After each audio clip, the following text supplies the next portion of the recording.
영국의 철학자 프란시스 베이컨이 이 세상에는 세 종류의 사람이 있다라고 말을 했습니다. 첫째는 있어서는 안 될 사람, 두 번째는 있으나 마나한 사람, 세 번째는 꼭 있어야 되는 사람. 예. 여러분은 어디에 속하는 것 같습니까? 있어서는 안 되는 사람, 없어야 되는 사람이라는 거죠. 있으나 마나, 있긴 있는데 전혀 필요하지 않은 사람, 반드시 있어야 되는, 꼭 있어야 되는 사람, 너무나 필요하고 소중한 사람이라는 거죠. 옆에 분에게 이렇게 한번 고백해 보겠습니다. 당신은 꼭 필요한 사람입니다. 예.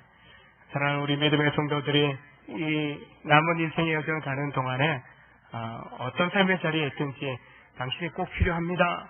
당신이 너무나 중요하고 소중합니다. 당신이 정말 귀합니다. 이런 고백을 하실 수 있고 고백을 들으실 수 있기를 주의 이름으로 축원합니다. 1919년 3.1 만세운동이 한 번으로 끝나지 않고 대한민국 전역으로 계속적으로 흘러갔다라는 그런 이야기들을 듣습니다. 신분고와 남녀 노소를 떠나서 모든 국민의 소망은 나라가 독립하고 그리고 자유함을 누리는 그런 소망을 가지고 있었습니다.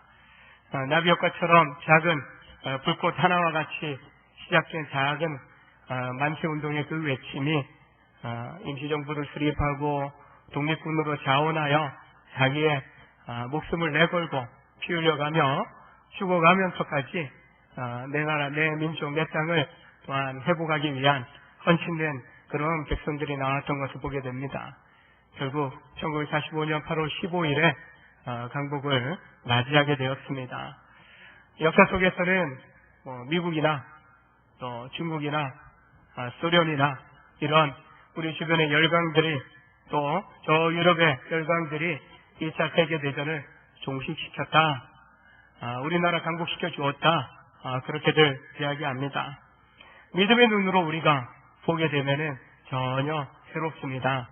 그들의 힘을, 그들의 손을 통해서지만 하나님께서 믿는 우리 백성들의 간절한 부르짖음 가운데 우리에게 강복을 주시고 자유를 허락해 주셨다는 것입니다. 일제 압살의 노릇하고 자기 백성들을 핍박하고 나라 팔아먹은 그런 사람들은 자신만을 위한 성공을 향해서 그 나라 잃은 고통 가운데서도 살았던 것을 보게 됩니다. 강복한 이후에 그들은 이야기합니다. 나라가 독립할 줄 몰랐다라고 그렇게 이야기합니다. 그들은요, 베이컨의 비유로 본다면 있어서는 안 될 사람, 있으나 마나한 그런 인생을 살았던 사람으로 저는 생각합니다. 반대로 수많은 백성들이 하나님의 사람들이 목숨 걸고 자기의 또 재산과 또한 자기의 가족들과 헤어짐과 또 죽임 당함까지 고사하면서 독립을 부르짖고 독립을 위해서 또한 피 흘려가며 죽어가면서까지 싸웠다라는 것을 우리가 많은 또 이야기들을 통해서 듣게 됩니다. 그들은 그 시대뿐만 아니라 오는 지금의 우리를 위해서 꼭 필요한 인생을 살았던 사람들인 것을 우리가 보게 되는 것이죠. 그들이 있었기에 지금의 대한민국이 있고 지금 우리가 자유를 누리고 있다라고 해도 과언이 아닐 것입니다. 지금도 우리의 시대를 돌이켜보면 있어서는 안 될 사람들, 있으나 마나한 사람들 우리 주변에 많이 나타납니다. 결코 그들은 우리 인생의 모델이 될 수 없습니다. 그들의 소리에 오히려 무관심하는 게 오히려 좋다라는 생각이 들 정도입니다. 그러나 지금 필요한 사람이 누구인가 오늘 말씀 속에서 좀 찾아보기를 원합니다. 그리고 지금 이 시대에 필요한 사람으로 바로 우리 믿음의 일꾼들을 여러분과 저를 부르시고 하나님께서 또한 그 부르신 대로 우리를 보내셔서 놀랍게 필요한 곳에 쓰임받도록 하고 계시다라는 거, 그 부르심 앞에 또한 듣고 더 순종할 수 있는 여러분과 제가 되기를 주의 이름으로 축원합니다. 말만 하는 사람 필요치 않고요. 제대로 좀 일을 할 만한 사람을 우리가 필요로 합니다. 문제가 보이면 그 문제를 해결하기 위해서 뛰어드는 사람이 필요한 겁니다. 몸살인 사람보다도 적극적으로 또한 헌신하고 또한 자신의 삶을 내려놓고 달려들 수 있는 열정 있는 사람들이 때로는 필요합니다. 그런데 그런 사람 찾기란 쉽지 않은 것을 보게 됩니다. 그런데 오늘 본문에 그런 한 사람이 나타납니다. 느헤미야 2장 20절을 보면 그가 이렇게 이야기합니다. 하늘의 하나님께서 우리에게 승리를 주실 겁니다. 지금도 이런 사람 필요합니다. 하나님께서 우리와 함께 하시고 하나님께서 우리를 통해서 승리를 주실 겁니다. 이렇게 믿음의 열정을 또한 부르짖을 수 있는 사람, 고백할 수 있는 사람이 우리 가운데 필요한 거죠. 그런 열정 가지고 용감하게 또한 삶 가운데 뛰어들어서 정말 해결해 보려고 뭔가 하나님 쓰시고자 하는 삶의 현장에서 놀라 쓰임받기를 원하는 그런 사람들이 필요하다는 겁니다. 이스라엘이 남북으로 나뉘어진 이후로 급속도로 패망의 그런 길로 가는 것을 보게 됩니다. 결국 죄로 인해서 심판당하고 먼저 북이스라엘이 멸망당하고 100년 이후에 남유다까지 멸망을 당하고 맙니다. 나라 빼앗긴 슬픔, 아픔 우리도 우리 조상들이 경험해 보지 않았습니까? 징용당하여 전쟁으로 또한 저 지하갱 속으로 들어가 착취당하고 목숨 잃었습니다. 위안부로 인간 이하에 고통당하는 그런 비참한 가운데 우리의 조상들이 놓이기도 했습니다. 이런 고통은 나라 잃은 백성들에게 주어지는 비참한 삶이었다라는 것을 이스라엘의 역사 속에서나 또 우리의 역사 속에서 우리는 들어서 또한 보아서 잘 알 수 있는 것입니다. 그러나 그것으로 끝나지 않았죠. 세상의 역사는 하나님의 움직이시는 주권하에 있는 역사다라고 할 수 있습니다. 바벨론 멸망하고 페르시아가 세워졌지만 그 페르시아도 때가 되어서는 다 무너지게 되고 로마도 그렇게 강성했던 로마도 다 무너져 가게 되었던 것을 보게 됩니다. 페르시아가 세워진 이후에 하나님의 약속대로 끌려간 사람들 가운데 포로에서 귀환하는 그런 놀란 회복이 일어납니다. 그러한 상황 속에서 바로 포로로 끌려간 사람의 2세로 느헤미야가 태어나게 됩니다. 바벨론 포로 가운데 태어난 2세입니다. 포로 이방인 나라에 들어와서 또 다른 이방인의 대우를 받으면서 불공평하게 착취당하던 그런 이스라엘 민족이었습니다. 그러나 그 상황 속에서 최선을 다하고 그리고 성공한 인생의 자리에 섰던 사람이 바로 느헤미야입니다. 페르시아 왕국의 중요한 직책 술관원이라는 기이한 직책을 맡게 됩니다. 왕에게 있어서 굉장히 신임받는 그런 자리가 술 맡은 관원의 자리였습니다. 왕의 생명줄을 잡고 있는 그런 굉장히 중요한 자리다라고 말할 수 있습니다.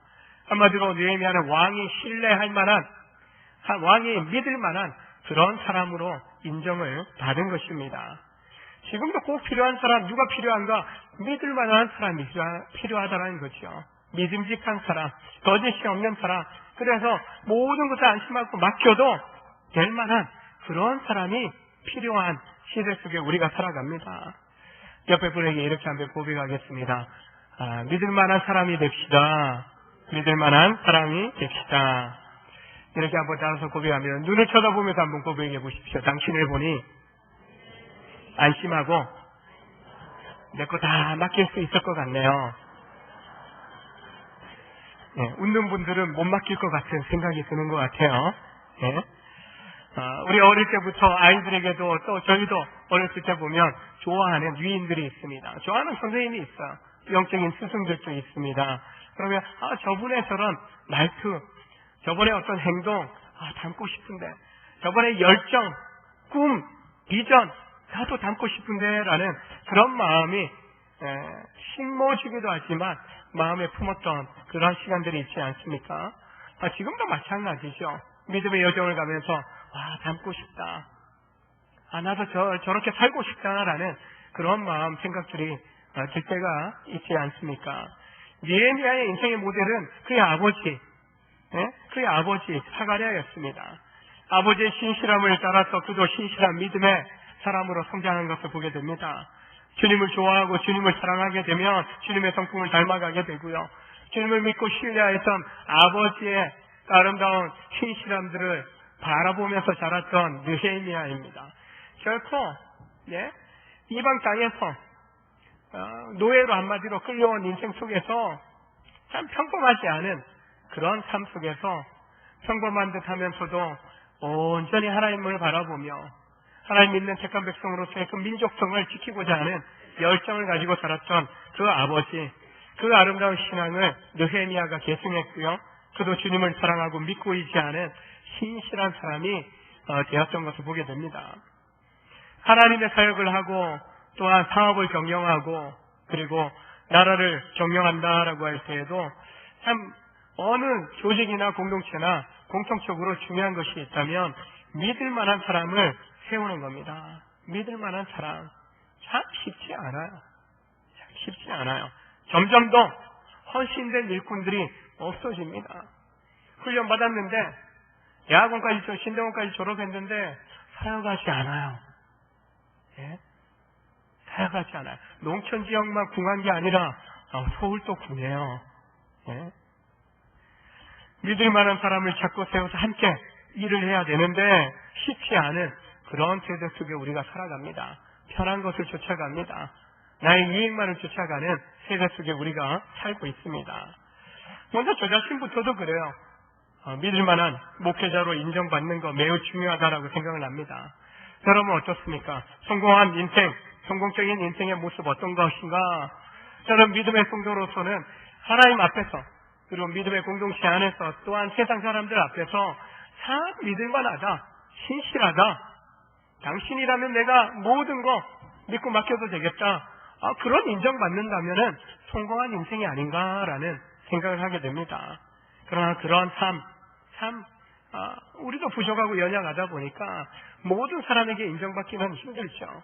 그러나 우리가 하나님 앞에서 인정받고자 힘쓴다면 또한 주님 도우심을 구하고 엎드린다면 하나님의 도우심 가운데 하나님 앞에 인정자고 하나님 앞에 기쁨 되는 존재로서 세상 사람들에게도 인정받고 또한 믿음직하다, 믿을만하다라는 그런 인정받는 삶을 살 수 있게 될 줄로 믿습니다.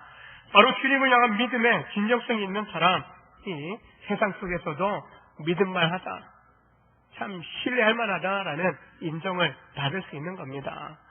하나님 앞에서 나 신실해요, 진정성 있는 믿음이 있어요 라고 이야기하지만 세상 속에서 그런 정직함, 신실함을 드러내지 못한다면 그의 신앙의 고백은, 그 입술의 믿음의 고백은 헛되다라고, 거짓이다라고 우리는 나타날 것입니다. 하나님 앞에서 신실하면, 진정성 있는 믿음으로 살아가고 있다면 세상 속에서도, 사람들 앞에서도 우리는 그 진정성 있는 믿음이, 신실함이 나타날 수 있어야 하는 것입니다. 느헤미야가 바로 그런 사람이었습니다. 하나님 사랑하고 하나님께 신뢰받는 그런 인생으로 성장한 느헤미야입니다. 하나님 앞에서 온전히 신실함을 지켜갔던 믿음직한 느헤미야가 그 세상의 왕인 페르시아의 왕에게도 그가 신뢰를 받고 있었던 것을 보게 됩니다. 바로 자기의 생명과 관련된 먹거리를 담당하는, 그걸 채취하는 사람으로 느헤미야를 세웠다라는 것은 그 자리에 최고의 적임자로 그를 신뢰했기 때문인 것입니다. 우리가 인생을 살아가는 동안에도 마찬가지입니다. 믿을 만한 가치가 있는 그런 사람으로 우리가 살아가야 하는 것입니다. 나라가 참 어지러워요. 100년 전과 비슷합니다. 정치도 불안하고 사회도 불안하고 그냥 들려오는 뉴스는 국론이 분열되어 있는, 정치인들이 그렇다고 하지만 어느 순간 그 정치에 편승해서 편가르기에 힘쓰는 그런 모습. 100년 전에 식민지화되는 그런 상황 속에서 대한독립 만세를 외치면서 신분과 아름 또한 삶의 형편을 떠나서 오직 한 소망을 품었던 우리 조상들을 생각해 보면 너무나 가슴 아픈 일들이 바로 그 100년 이후에 우리의 모습 속에서는 펼쳐지고 있더라는 것입니다. 이런 분열은요, 누가 좋아합니까? 사단막이 좋아하고 외세, 다른 나라 사람들이 좋아하는 거죠. 100년 전에도 그런 상황 속에서 이용해 먹기 너무 좋았다는 겁니다. 그냥 집어삼키면 돼요. 마음이 모아지지 않고 힘이 모아지지 않으니까요. 그런데 그걸 통일하고 망하고 나서 깨달은 바가 무엇입니까? 그래 대동단결한 게 3일 독립만세운동을 통해서 바로 마음을 모으는 겁니다. 힘을 모으는 겁니다. 그리고 그것을 기반으로 독립운동이 시작되어지는 것입니다. 지도자들이 신뢰를 회복해야 되는 상황입니다. 리더십 있게 자신의 책임, 자신의 그런 권세를 감당해야 되는 그런 역할들을 그들이 잘 해야 되는 때입니다. 국민들도 100년 전 조상들이 하나의 독립을 외치며 한 마음을 품었던 것처럼 우리 또 믿을 만한 그런 사람으로 우리가 누군가를 인정해주고 또한 한 목소리를 내므로 주변 국가들이 우리에 대해서 얕잡아 보지 않도록 하는 그런 국민성을 우리가 이뤄갈 수 있어야 한다는 것입니다. 제가 요즘 생각하는 애국이 뭘까? 제정신 차리고 살아가는 게 애국이다. 제대로 세상을 분별할 수 있는 눈을 가지고 마음을 가지고 살아가는 것이, 정신 차리고 살아가는 것이 애국이다. 오히려 나를 분열시키는 그런 소리, 그런 행동 멈추는 것이 애국이다라는 생각을 해보게 됩니다. 결코 믿음 있는 성도들은요, 어리석은 소리에 이리저리 휘둘려서는 안 되는 겁니다. 오히려 정말 위기인데, 어려움이 있는데 라고 하는 이 상황 속에서 정말 하나님이 기뻐하시는 성도의 모습이 뭘까? 우리는 고민해 봐야 되고, 하나님 말씀 앞에서 오히려 분별하고 행동하는 삶을 살아갈 수 있어야 하는 것입니다. 느헤미야는 신하로서 왕위에 목숨을 걸고 일하는 신하였습니다. 그는 또한 하나님 앞에서 하나님을 사랑하고 하나님 앞에 나아가고 하나님의 뜻을 구하는 신실한 기도의 사람이었던 것을 보게 됩니다. 누구를 신뢰할 수 있겠습니까? 저는 기도하는 사람을 신뢰할 수 있다라고 봅니다. 하나님 앞에 엎드린 사람을 하나님께서 세우셔서 그들을 통하여 하나님의 역사들을 이루어 가신 것을 보게 됩니다. 바로 지금 시대에도 필요한 사람은 느헤미야와 같이 믿을 만한 사람입니다. 성경에서 우리가 누구 믿을 수 있습니까? 단순히 교회 다닌다고 믿을 만한 사람 아닙니다. 그 속에 정말 하나님 말씀을 듣고 하나님 말씀에 순종하는 삶을 살아내는 거, 사람을 살려낼 줄 아는 그런 마음을 가지고 그런 성김의 삶을 살아가는, 자기의 자신을 내려놓고 자신의 희생하더라도 남을 살릴 수 있는 그런 제대로 믿음 가운데 서 있는 사람, 그런 사람을 신뢰할 수 있지 않겠습니까? 믿을 만한 사람의 가치가 언제 드러납니까? 위기에 대해 드러나는 겁니다. 그리고 하나님께서 쓰시고자 할 때 순종함으로 드러나는 것입니다. 무엇보다도 하나님께서 찾으실 때 저 여기 있습니다, 저를 써주십시오, 믿음으로 반응하는 사람, 그런 사람 하나님이 쓰시고, 또한 그런 사람을 통해서 하나님은 놀라운 하나님의 역사를 이루어 가시는 것입니다. 바로 주님을 사랑하는 사람, 신실한 믿음 가운데 자신을 날마다 주님 앞에 낮추면서 엎드리면서 주의 뜻 가운데 온전히 나아가는 사람, 그런 사람을 믿을만 하고 신뢰할 수 있지 않겠습니까? 어디 있을까? 어디 있을까? 옆에 분에게 이렇게 합니다. 당신이 그런 사람 되길 바랍니다. 당신이 그런 사람 되길 바랍니다. 누가 되어주는 거 더 이상 원치 않고요. 물론 필요합니다. 하나님, 느헤미야처럼 평신도 지도자예요, 평신도 리더예요. 이런 신실한 주의 일꾼이 내가 되길 원합니다. 그런 믿을 만한 사람, 정말 우리 공동체 가운데서 나오길 원하며 우리의 자손들 가운데서 나오길 원하며 지금 나는 책임 있는 자리에 있는 사람들 가운데 정말 하나님 보시기에 믿을 만한 신실한 일꾼들이 제대로 믿음 가운데 일할 수 있도록 하나님 지혜를 주시고 능력을 주시고 또한 만남의 복을 주십시오라고 그렇게 기도할 때 하나님 앞에 믿을 만한, 하나님 앞에 신실한 사람들이 또한 사람 앞에서도 인정받음으로 정말 이 나라를 바르게 세워가고 정말 내일에 대한 소망을 가지고 또한 축복할 수 있는 그런 삶, 우리가 그렇게 살 수 있고 또 그런 사람을 또 축복할 때 하나님이 바꾸고 가시는, 새롭게 세워가시는 은혜들을 우리가 보게 될 줄로 믿습니다. 포로 생활한 지 많은 시간, 느헤미야가 활동하던 시대는 이미 70년, 80년, 90년의 세월이 지나갔어요. 이미 70년이 지나가면서 페르시아 왕 바로 고레스를 통해서 하나님 약속하신 대로 유대 민족에 대한 해방령이 떨어집니다. 돌아가도 된다. 돌아갈 사람들 그래서 스룹바벨을 통해서 1차 귀환이 이루어집니다. 에스라 학사를 통해서 또한 2차 귀환이 이루어집니다. 모르드게 그리고 느헤미야 이들을 통해서 또한 3차 귀환들이 이루어지는 것을 보게 됩니다. 고향 땅으로 돌아간 사람이 있으면 고향 땅이, 그 유대 땅이, 예루살렘 땅이 새로워지고 재건되고 좋아졌을 거다라는 생각을 해보게 되는 거죠. 그런데 오늘 말씀해 보면 상황이 그렇게 좋지 않았습니다. 스산궁에서 느헤미야가 한 소식을 접하게 됩니다. 이절을 보면 내 형제 가운데 하나니가 두 사람과 함께 유다에서 내게 이르렀기로 내가 그 사로잡힘을 면하고 남아있는 유다와 예루살렘들의 형편을 물은즉 동생과 그 일행들을 통해서 유대 땅과 예루살렘에 대한 소식에 대해서 궁금해서 물어보고 있는 거죠.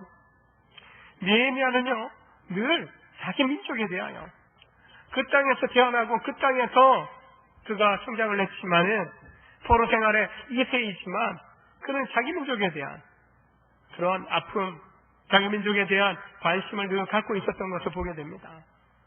오직하면 우리가 1장의 내용을 쭉 보면 그의 기도문 속에 정말 백성의 그리고 조상들의 그런 죄악에 대해서 나의 죄로 고백하면서 중보하며 하나님 언약대로 용서하시고 다시 회복시켜 주시기를 간절히 기도하는 느헤미야의 모습을 봅니다. 신실했던 아버지를 통해서 조상들에 대한 또 하나님의 언약과 약속에 대한 그런 메시지를 그의 가슴 속에 새겨놓고 있었던 것을 보게 되는 거지요. 하나님께서 이 백성을 회복시키시고 또한 새롭게 인도하실 것에 대한 약속을 믿었기 때문에 그는 그 땅과 그 민족에 대한 동족에 대한 관심들을 늘 품고 살아가고 있었다는 겁니다. 이방 땅에서 이미 그 땅에 익숙한 삶을 살아왔던 느헤미야입니다. 궁중생활 신하로서 별 어려움 없이 자족하는 삶을 충분히 살아갈 수 있는 환경에 있었습니다. 그럼에도 불구하고 그가 유다와 예루살렘에 대하여 관심을 갖습니다. 그래서 하나님을 불러서 어떠하냐, 어떤 형편이냐 바로 묻고 있는 겁니다. 자기 동족에 대하여 자기 민족의 그 약속의 땅 가나안을 향한 하나님의 그 땅의 회복이 이루어지고 있는지에 대한 관심을 갖고 있는 것이죠. 지금 세대에 이런 사람이 필요한 것입니다. 나라와 민족, 백성을 생각할 줄 아는 사람이 필요한 것입니다. 정말 사람을 살려내고자 하는 그런 사랑함, 열정이 있는 사람이 지금 필요하다는 것입니다. 자신은 지금 아무런 어려움 없이 지내고 있어요. 앞으로도 그 왕궁 생활 속에서 안락하고 자족하는 그런 충분한 그 만족한 삶을 그가 살아갈 수 있는 형편 속에 있는 겁니다. 그러나 그가요 언제나 자기 동족 그리고 유다 땅에 대한 깊은 관심을 가지고 있었기에 그 땅을 보고 돌아왔던 자기 동생과 그의 일행들을 불러서 그 소식을 접하고 있는 겁니다. 정부가 바뀌고 또한 장관들이 세워지고 요직의 사람들 세워질 때마다 보면 참 안타까운 상황들을 접하지 않습니까? 참 청문회 할 때마다 그 청문회 대상이 되는 사람들의 그런 삶의 이력들이 다 드러납니다. 한마디로 청문회에 임하는 국회의원들을 통해서 그들의 삶의 이력들이 완전히 두들겨 맞는 듯한 그런 모습을 우리가 방송을 통해서 접하게 됩니다. 이유가 뭡니까? 그 삶의 이력들을 들여다보면요 그들이 살아온 삶의 흔적들인 거죠. 예? 그 이력을 들여다보면 그들의 인생의 관심사가 어디에 있었는지를 보여준다는 겁니다. 재산을 소유하는 거, 집을 장만하는 거, 그리고 그들의 삶의 여정, 자녀를 키우고 형제간의 관계적인 모든 면에 있어서 그가 살아오면서 흔적들 남겨놓은 것에 대한 자료들 들여다보면 정말 백성을 대표하고 백성을 다스릴 만한 그런 자질, 준비, 그런 마음가짐이 되어 있는가. 그들의 삶의 이력을 들여다보면 그 진정성이 보인다는 겁니다. 겉으로는 나라와 민족을 위하여 백성을 위한다라고 하지만 그 삶의 이력을 들여다보면 그것은 저 뒤에 밀려가 있고 자신들의 본체, 자신들의 부를 축적하는 것이 삶의 이력에 더 드러나 있기에 부끄러워하고 감추려고 하는 모습들이 나타나는 것입니다. 지금 시대에 필요한 사람은 자기 삶의 이력에 대해서 부끄러워하거나 감추고 싶어하는 사람이 아닌 거죠.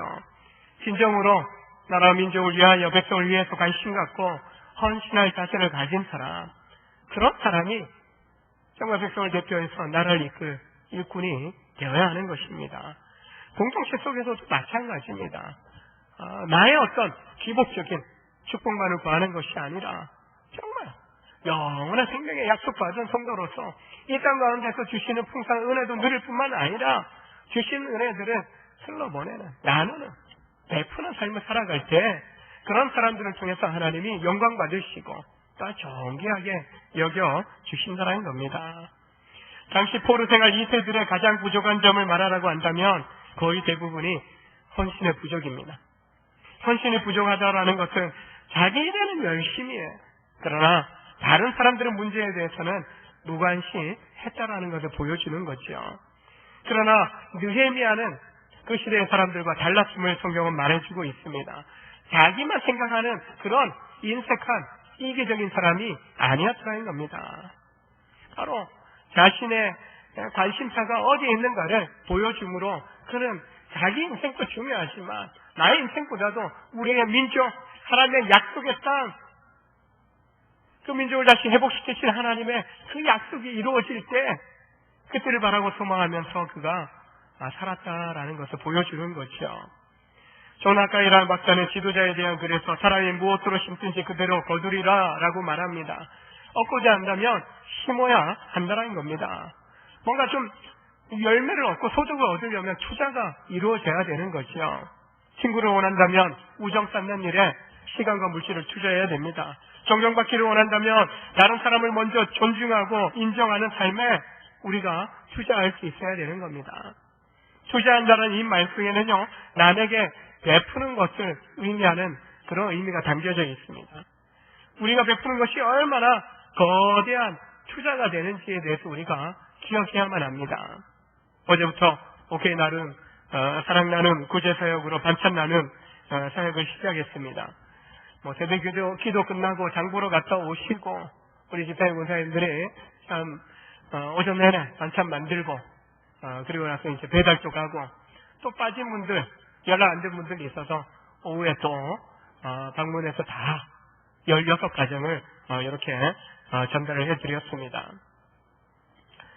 하나님의 마음으로 음식을 만들고 또한 방문해서 위로해드리고 또 축복 기도도 해드리고 그들의 또한 이야기, 혼자 계시니까 이야기할 상대가 없잖아요. 남자분들이 그렇게 말씀 잘하시는 거 제가 원래 예수 믿는 사람들이야 말씀 잘하시지만 인생의 이야기 많은 거 하고 싶은 이야기 있지만 대상이 없었잖아요.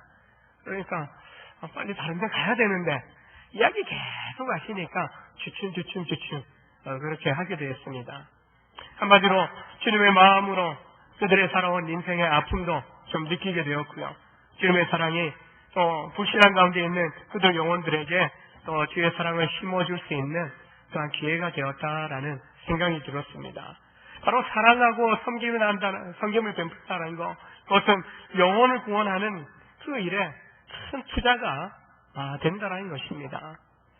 작은 섬김, 사랑을 나누는 일이지만 그 속에 노방전도 나가서도 사람 만날 수 있고 이웃에 있는 분들도 만날 수 있지만은 이미 와도 됩니다. 주로 오세요. 들어가도 됩니까? 주로 오세요. 왜요? 나에게 유익 주기 위해서 온 성도들이니까 거저 들어오라고 합니다. 들어가면 이야기 나누죠. 필요한 거 뭐 있으세요? 건강 괜찮으세요? 교회 다녀보셨어요? 답변 하나하나 해 주셔요. 그러면 또 복음도 잘하죠. 기도도 해드려요. 거절하는 경우도 있어요. 그러나 다 제가 간 집은 웬만해서 한가정 빼고는 다 기도 받으시고 또한 참 감사 인사들을 이렇게 나눠주셨습니다. 교회는요, 투자하는 교회가 좀 되어야 합니다. 좀 움켜쥐고 있는 교회가 아니라 우리만을 위하는 교회가 아니라 나누는 교회, 베푸는 교회가 되어질 때 하나님께서 우리 온전교회를 기뻐하실 줄로 믿습니다. 예루살렘과 유다의 아픔을 들었던 느헤미야의 반응이 어떠합니까? 4절에 보면 내가 이 말을 듣고 앉아서 울고 수일 동안 슬퍼하며 하늘의 하나님 앞에 금식하며 기도하였다라고 말합니다. 이 고백은 그가 줬다고 해서 아이고 거짓말한 거 아니야? 사기친 거 아니야? 아닙니다. 남자가 앉아서 울고 또 슬퍼하는 그런 이야기 고백하기란 쉽지 않아요. 그러나 자기 동족의 이야기, 자기 민족이 직면 포로에서 귀환하고 돌아갔지만 성문 다 무너져 있고 불타버려 있고 성경 무너져 있어서 언제라도 짐승들의 공격, 이방인들의 공격에 노출되어 있어서 두려움의 인생을 살고 있는 백성들의 이야기 들으니까 너무 가슴이 찢어지듯이 아픈 거예요. 그래서 슬픔에 눈물을 흘립니다. 오랜 동안 슬퍼하고 목구멍으로 먹을 게 넘어가지 않아요. 자기 동족 생각하니까. 그러니까 내가 금식해야지 선언한 게 아니에요. 안 먹혀요. 그러니까 금식하는 거예요. 이런 마음 이게 우리에게도 필요합니다. 어제 만났던 한 어르신 가운데 6.25 전쟁 초에 고아가 되었고 고아로 자라서 인생의 이제 70대 후반이 되어서도 여전히 내 마음에 참 아무런 소망이 없다라고 하는 그런 고백. 선지교회에서 교회에서 이런저런 사람 다 또 다녀가기도 했는데 내가 이거 받을 자격이 있는가 그런 이야기를 하셔요. 오케이 우리가 구제사에 가는 이유가 뭡니까? 고아와 가부와 나그네들을 대접하는 거, 그들을 섬기는 것이 하나님의 뜻이다라고 하는 그 약속의 말씀에 순종하기 위한 우리의 실천 아닙니까? 아니라고. 하나님이 고아이신 우리 어르신 사랑하셔서 교회에서도 천주교에서도 믿음 있는 사람들 중에서 계속적으로 공급하고 도움 주신 거라고. 우리도 하나님이 고아와 가부와 나그네 대접하라고 돌보라고 하신 명령에 순종하기 위해서 우리가 온 거라고. 그런 거냐고. 그렇게 이야기하셨어요. 같이 기도하고 나서 아버지 생각도 나서 좀 한번 안아드릴게요 하고 안아드렸어요. 부모로부터 안겨본 적이 없는 분이잖아요.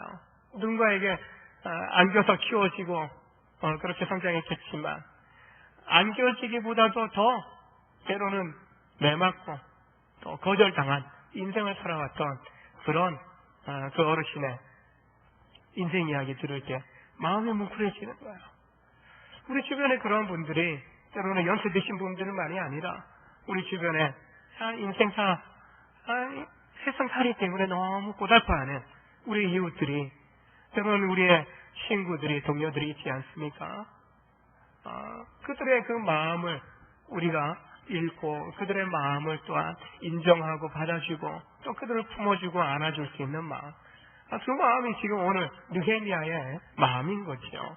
바로 이런 마음을 가진 사람을 통해서 하나님은 고통 가운데 있는, 슬픔 가운데 있는, 아파하는, 외로움에 떨고 있는 그들을 세우시기를 원하고 그들 또한 하나님 사랑받은 자로 하나님의 영원한 약속받은 자로 그 소망 가운데 살기를 하나님이 원하고 계시더라는 것입니다.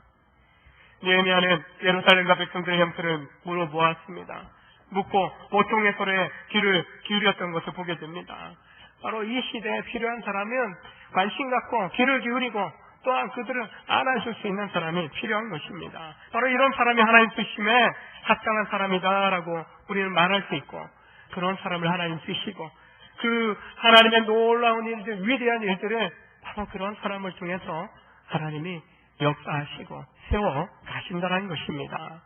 우리 온전교회와 성도들이 느헤미야와 같은 믿을 만한 사람, 영혼을 향한 깊은 사랑에 관심을 갖는 그런 교회와 성도가 되길 원합니다. 신실한 교회, 서로를 신뢰하고 서로에게 힘과 용기를 주는 교회가 되어야 할 것입니다.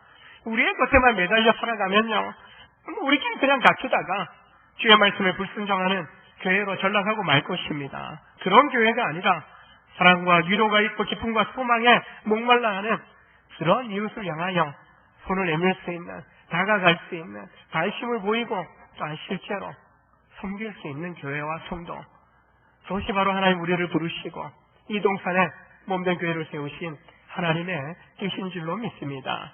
세상이 풍전등화와 같이 참 어렵고 힘든 그런 상황 속에 있지만 그 속에서 성도로서 우리가 어떻게 살아갈 것인가?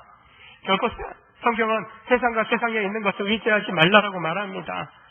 특히 있어서는 안 될 사람들의 말에 귀 기울이지 말고 있으나 마나한 사람들의 그런 삶에 대하여 쳐다보지도 말아야 한다라고 저는 이야기하고 싶습니다. 세상과 세상에 있는 분들의 것들에 있어서 소망이 없습니다. 신뢰할 수 없는 거죠. 사람들 특히 고관들 그들을 신뢰하지 말라라고 시편의 기자는 이야기합니다. 그럼 어떻게 살아요? 오늘 예레미야가 보여주지 않습니까? 우리 자신이 믿을 만한 사람이 되어야 되죠. 우리 자신이 누군가에게 관심을 보이고 사랑을 보이고 그들을 살려내고자 다가설 수 있는 사람이 되어야 하는 거죠. 저절로 이루어지는 게 아닙니다.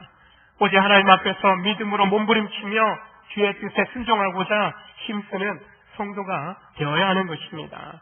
느헤미야처럼 자신의 자리에서 어떻게 하나님 뜻에 순종해야 될지, 어떻게 주의 나라와 주의 백성을 위하여 관심을 갖고 사랑하고 섬길지를 우리는 하나님 앞에 귀를 기울이고 말씀하실 때 결국은 내가 가야 되겠습니다. 왕이시여 허락해 주소서 말할 수 없는 그런 상황 속에서 믿음의 용기를 가지고 기도하고 나아가 요청했을 때 뭐 필요하냐? 얼마나 걸리냐? 왕의 마음을 완전히 바꿔주셨던 하나님, 그 하나님께서 여러분과 저를 통해서도 하나님께 구할 때 우리의 마음을 바꾸시고 또 우리를 통해서 하나님 일하시고자 할 때 우리 주변의 사람들의 마음도 바꾸시고 상황도 바꾸셔서 하나님의 일을 할 수 있도록 하나님께서 만들어 가실 줄로 믿습니다. 느헤미야는요, 문제와 상황을 거절하지 않았어요. 밀어내지 않았어요. 나 저 땅 보기도 싫어, 저 백성 보기도 싫어가 아닙니다. 여전히 내가 돌아가야 될 땅이고 내가 품어야 될 그 땅이요, 그 백성이었다는 거죠. 문제와 상황을 끌어안고 하나님 앞에 엎드렸습니다. 나아갔습니다. 회개함으로 중보함으로 나아갔던 것입니다. 지금 우리 시대에 필요한 사람이 바로 느헤미야처럼 우리 앞에 놓인 상황을 보고 들은 것을 끌어안고 하나님 앞에 나아가는 사람이 필요한 것입니다. 누군가 해주겠지가 아니라 내가 하겠습니다. 내가 그런 하나님 뜻이 약속한 사람이 되겠습니다. 라고 이 시간 우리가 결단하며 나아가야 할 것입니다. 느헤미야는 지금 시대에 필요한 그런 사람의 모델이 되어준 우리 믿음의 선배라고 할 수 있습니다. 이제 우리가 지금 시대에 필요한 사람으로 살아가야 하는 것입니다. 신뢰를 쌓고요, 신뢰를 통해서 사람을 얻고 신뢰를 통해서 변화를 이루고 사람을 살리고 사람을 세우는 일을 우리 교회가, 우리 성도가 해 나가야 하는 것입니다. 그러려면 나의 기득권을 좀 내려놔야 됩니다. 온전히 정말 문제를 끌어안고 상황을 끌어안고 하나님 말씀에 귀를 기울이며 또한 주시는 그 말씀에 순종하여 헌신하는 믿음의 사람으로, 기도의 사람으로, 사랑의 사람으로, 섬김의 사람으로 살아갈 때 우리 온전교회를 통하여, 우리 믿음의 성도들을 통하여 새해를 시작하시는, 새로운 변화를 이끌어 가시는 놀라운 하나님의 은혜, 축복 나타날 수 있기를 주의 이름으로 축원합니다. 기도하시겠습니다. 하나님 아버지,